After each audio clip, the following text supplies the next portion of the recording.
quiz time.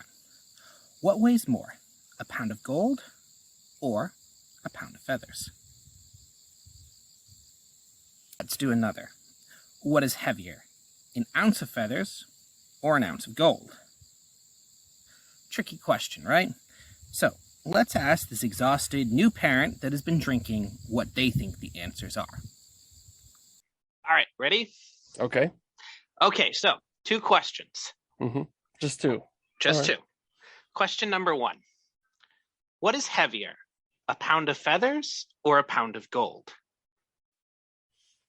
They are the same. Okay. Question number 2. What is heavier, an ounce of feathers or an ounce of gold?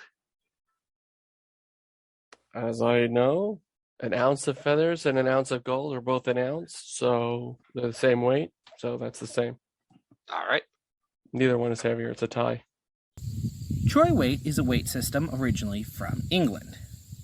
The exact etymology of why it's called a troy ounce is unknown, but there are multiple theories.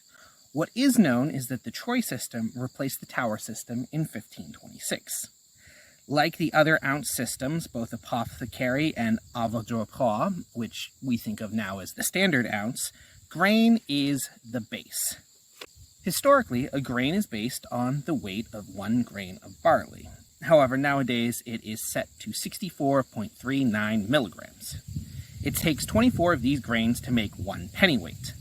A pennyweight is 1/240th of a troy pound. Now, if you know a bit about British currency, you would realize that 1/240th is the same ratio as a penny. A penny, before decimal day, was 1/240th of a British pound. Now, it takes 20 of those pennyweights to make 1 troy ounce, so that is about 31.1 grams. However, an avoirdupois ounce, or standard ounce, is 28.39 grams. So there we answer one of the questions. What is heavier, an ounce of gold or an ounce of feathers? It's an ounce of gold. Before 1824, we had another measurement called a mark. A mark was 8 troy ounces. However, this was abolished in 1824. It takes 12 troy ounces to make 1 troy pound, so that's 373 grams.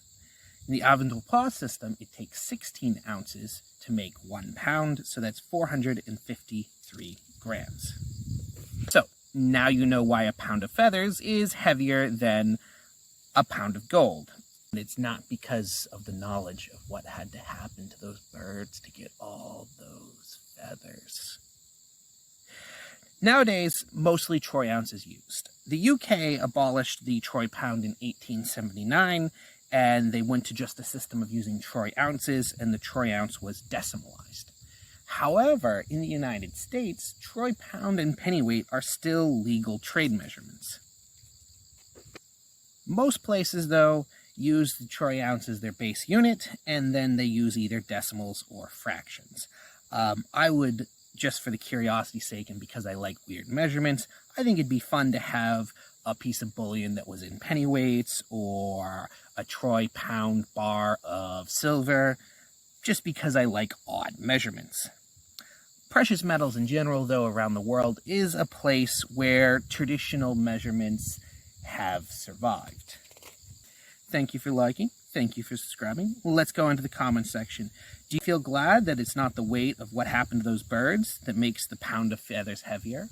What do you think about the troy system? Would you want a piece of bullion that was marked out in pennyweights or troy pounds, or does it just sound like a pain to you? Or do you kind of wish, I just wish it was all in grams and simple now? Tell me what you think in the comments, and I will see you in the next one.